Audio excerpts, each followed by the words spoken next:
నమస్తే. Welcome to right angle. ఆంధ్రప్రదేశ్‌లో వార్తలేమున్నాయి అనంటే, వైసీపీకి, టీడీపీకి మధ్య వాగ్వాదాలు, ఒకరికొకరు సవాళ్లు విసురుకోవడాలు, ఇంకా చెప్పాలంటే ఒక ఎమ్మెల్యే రెండో భార్యతో తనకున్న అనుబంధము, ప్రేమ పురాణము వీటి గురించిన ముచ్చట్లకే మీడియా ఎక్కువ టైంని కేటాయిస్తున్న ఈ టైంలో నిజానికి క్వైట్‌గా ఆంధ్రప్రదేశ్ అభివృద్ధి బాటలో దూసుకుపోతోంది. ఈ మాట నేను అనగానే వెంటనే తెలుగుదేశం పార్టీ మనిషిననో, లేపోతే ఏదో వైసీపీ మీద కోపంతో మాట్లాడుతున్నాడనో, ఇలా ఫాస్ట్‌గా అట్రిబ్యూషన్స్ అంటగట్టే పరిస్థితిలో ప్రస్తుతం ఆంధ్రప్రదేశ్‌లో మనమున్నాం. కానీ నిజానికి ఆంధ్రప్రదేశ్ ఈరోజు వికసిత్ భారత్ అనే ఒక లక్ష్యాన్ని భారత ప్రభుత్వం పెట్టుకొని పనిచేస్తోంది. ఆ వికసిత భారత్ లక్ష్యంలో వికసిత్ ఆంధ్రప్రదేశ్ పాత్రని సమర్థవంతంగా పోషిస్తోంది. నారా చంద్రబాబు నాయుడు గారు ముఖ్యమంత్రి అయిన తర్వాత నిజానికి చెప్పాలంటే 2014 నుంచి 2019 వరకు చంద్రబాబు గారు వేరు. 2024 తర్వాత చంద్రబాబు గారి ముఖ్యమంత్రిగా ఆయన ప్రస్థానం వేరు. ఇది ఖచ్చితంగా ఆంధ్రప్రదేశ్ చరిత్రలో నిలిచిపోయే సందర్భంలో మనం ఉన్నాము అనడానికి ఈ 1.5 ఇయర్స్ ఆల్మోస్ట్ 15 నెలల ఈ ప్రయాణం మనకొక దిక్సూచిగా కనబడుతోంది. యెస్, గూగుల్ ఇప్పుడు ఏఐ డేటా హబ్ కోసమని $15 బిలియన్ ఆల్మోస్ట్ 85,000 నుంచి 1,00,000 కోట్ల వరకు 5 సంవత్సరాల వ్యవధిలో ఈ రానున్న 5 సంవత్సరాలకు గాను వాళ్ళు ఇన్వెస్ట్ చేయడానికి అంగీకారం చేసుకున్నారు. అండ్ ఆల్మోస్ట్ అది అయిపోయింది. సో ఒక గూగుల్ ఏఐ డేటా హబ్ ని విశాఖపట్నంలో పెట్టబోతున్నారు. ఇది కేవలం గూగుల్ మాత్రమే కాదు, అనేక సంస్థలు ఈ సంవత్సరన్నర కాలంలో నిజానికి ఆంధ్రప్రదేశ్ వైపు ఎక్కువగా మొగ్గు చూపుతున్నారు. ఆంధ్రప్రదేశ్‌లో మొదటి నుంచి కూడా నేచురల్ రిసోర్సెస్ ఎక్కువగా ఉన్నాయి. పోర్ట్స్ ఉన్నాయి. సో సీ ద్వారా వచ్చేటువంటి ఈ ట్రేడ్‌కి వీలైనటువంటి వాతావరణం ఉంది.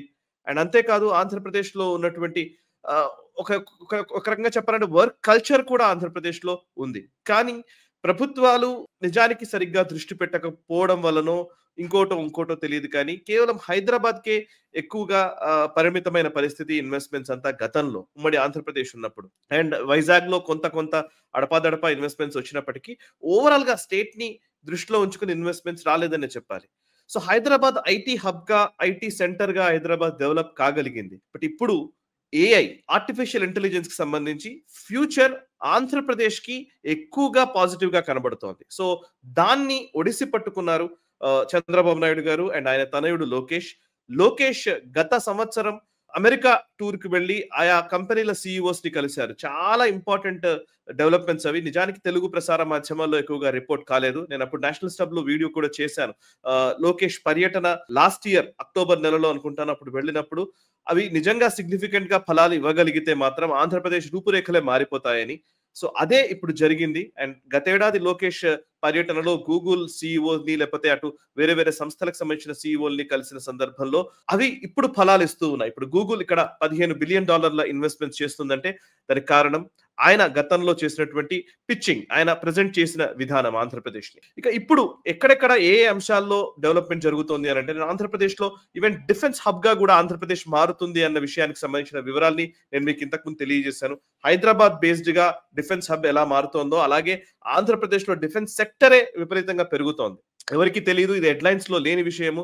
నిజానికి సతీష్ రెడ్డి గారు ఆయన ఇంతకుముందు డీఆర్‌డీఓకి సంబంధించినటువంటి చైర్మన్‌గా ఉన్నటువంటి సతీష్ రెడ్డి గారిని ఆంధ్రప్రదేశ్ ప్రభుత్వము అడ్వైజర్‌గా నియమించుకున్నారు. సో ఆంధ్రప్రదేశ్‌లో డిఫెన్స్ సెక్టర్ పెరుగుదలకు సంబంధించి ఆయన నిజంగా ఓవరాల్‌గా డీఆర్‌డీఓలో విపరీతమైనటువంటి సంస్కరణలు తీసుకొచ్చినటువంటి వ్యక్తి సతీష్ రెడ్డి గారు. ఆయన ఇప్పుడు ఆంధ్రప్రదేశ్‌కి అడ్వైజర్‌గా పనిచేస్తున్నారు.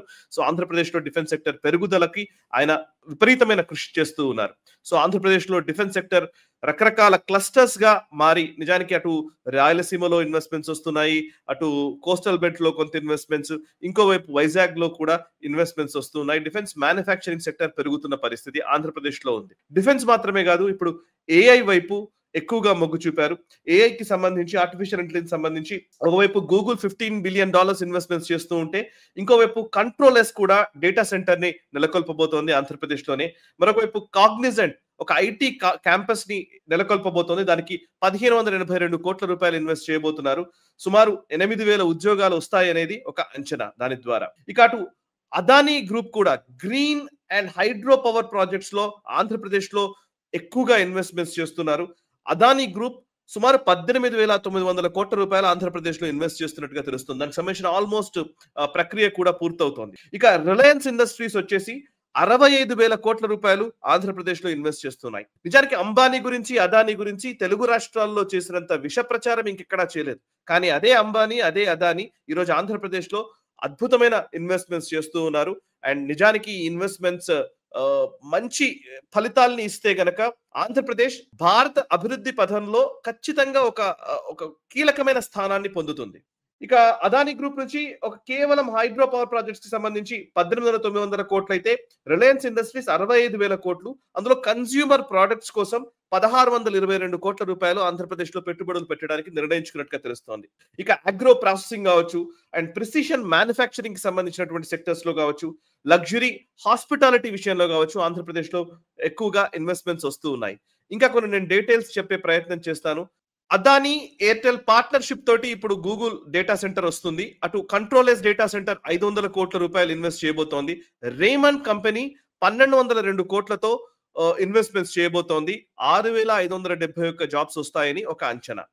ఇక మరొక వైపు మేజర్ ఇన్వెస్ట్మెంట్స్ లో బీపీసీఎల్ 96,862 కోట్లు పెట్టి oil refinery and petrochemical unit ని రామాయంపట్నం పోర్ట్ దగ్గర నెలకొల్పడానికి సిద్ధమైనట్టు తెలుస్తుంది. So oil refinery and petrochemical unit అంటే ఇది నిజానికి గుజరాత్ కే ఎక్కువగా ఉండిన నేపథ్యం ఉండింది. బట్ ఇప్పుడు మన ఆంధ్రప్రదేశ్ లో కూడా ఇది రాబోతోంది. ఇది నిజంగా ఇది గేమ్ చేంజర్ కాబోతోంది. ఇంకోవైపు స్టేట్ ఇన్వెస్ట్మెంట్ ప్రమోషన్ బోర్డు అనేది ఎస్ఐపిబిని ఆంధ్రప్రదేశ్ ప్రభుత్వం ఏర్పాటు చేసుకుంది. సో ఈ ఎస్ఐపిబి కింద చాలా వరకు క్లీన్ ఎనర్జీ ప్రాజెక్ట్స్ కి ఎక్కువగా వాళ్ళు అప్రూవల్స్ ఇవ్వడం జరిగింది. 42,932 కోట్ల రూపాయలు ఈ జనవరి 2025 కల్లా లోపల వాళ్ళు అప్రూవ్ చేసినట్టుగా తెలుస్తోంది. అందులో ఎక్కువగా సోలార్ ఎనర్జీ మీద ఎక్కువగా దృష్టి సారించారు. సో రాబోయే రోజులు అంటే భవిష్యత్తును దృష్టిలో ఉంచుకుంటే టెక్నాలజీలో ఆర్టిఫిషియల్ ఇంటెలిజెన్స్ విపరీతంగా పెరగబోతోంది. అండ్ ఎనర్జీ కన్సంప్షన్ విషయంలో సోలార్ ఎనర్జీ వైపు, క్లీన్ ఎనర్జీ వైపు అన్ని దేశాలు అడుగులు వేస్తున్నాయి. అండ్ నరేంద్ర మోదీ గారు ఇప్పటికే కాప్ సదస్సులో కూడా చెప్పారు, భారతదేశాన్ని జీరో కార్బన్ ఎమిషన్ కంట్రీగా నిలబెడతానని ఆయన ఒక ప్రామిస్ కూడా చేశారు. ఒక లక్ష్యాన్ని పెట్టుకొని పనిచేస్తూ ఉన్నారు. ఈ టైంలో సో అందులో భాగంగానే సోలార్ ఎనర్జీలో విపరీతమైన ఇన్వెస్ట్మెంట్స్ అవుతున్నాయి. అదానీ కూడా ఎక్కువగా ఇన్వెస్ట్ చేస్తున్నారు గ్రీన్ ఎనర్జీ ప్రాజెక్ట్స్ లో. బట్ ఇప్పుడు ఆంధ్రప్రదేశ్ లో కూడా దానికి సంబంధించి కీలకంగా ఎక్కువగా దృష్టి పెట్టినట్టుగా తెలుస్తోంది. అండ్ మరొక వైపు Tata power renewable energy limited వచ్చి 2,000 కోట్ల రూపాయలు ఇన్వెస్ట్ చేయబోతోంది సోలార్ ప్రాజెక్ట్స్ కి సంబంధించి. ఇక మరొక వైపు అమోనియా అండ్ గ్రీన్ హైడ్రోజన్ కి సంబంధించిన ప్రొడక్షన్ లో కూడా 12,000 కోట్ల రూపాయలు AM green ammonia limited private limited అనే కంపెనీ ఇన్వెస్ట్ చేస్తోంది. అండ్ 2,000 కోట్ల రూపాయలు జాన్ కాక్రెల్ గ్రీన్ కో హైడ్రోజన్ సొల్యూషన్స్ ప్రైవేట్ లిమిటెడ్ కూడా ఇన్వెస్ట్ చేస్తోంది. ఇక మరొక వైపు స్టీల్ ప్లాంట్ గురించి మనం చాలా గొడవ చేస్తున్న పరిస్థితి. ఇప్పుడు ఇంకొక కొత్త స్టీల్ ప్లాంట్ ఈ ఆంధ్రప్రదేశ్ లోనే రాబోతోంది. అదేంటంటే Arcelor Mittal and Nippon steel company ఈ ఆంధ్రప్రదేశ్ లోనే ఇన్వెస్ట్ చేయబోతున్నారు. ఒక స్టీల్ ప్లాంట్ గురించి మనం మాట్లాడుతున్నాం, ఇంకో స్టీల్ ప్లాంట్ ఇక్కడికి రాబోతోంది. అండ్ రిలయన్స్ కన్స్యూమర్ ప్రొడక్ట్స్ వచ్చేసి 1,622 కోట్లు నేను ఇందాక చెప్పినట్టుగా. మరొకవైపు కోరమండల్ ఇంటర్నేషనల్ లిమిటెడ్ వచ్చేసి 1,539 కోట్ల రూపాయలు ఇన్వెస్ట్ చేయబోతున్నారు. ఫాస్ఫెటిక్ ఫర్టిలైజర్ ప్లాంట్ కోసమని కాకినాడలో ఇన్వెస్ట్మెంట్స్ జరగబోతున్నాయి.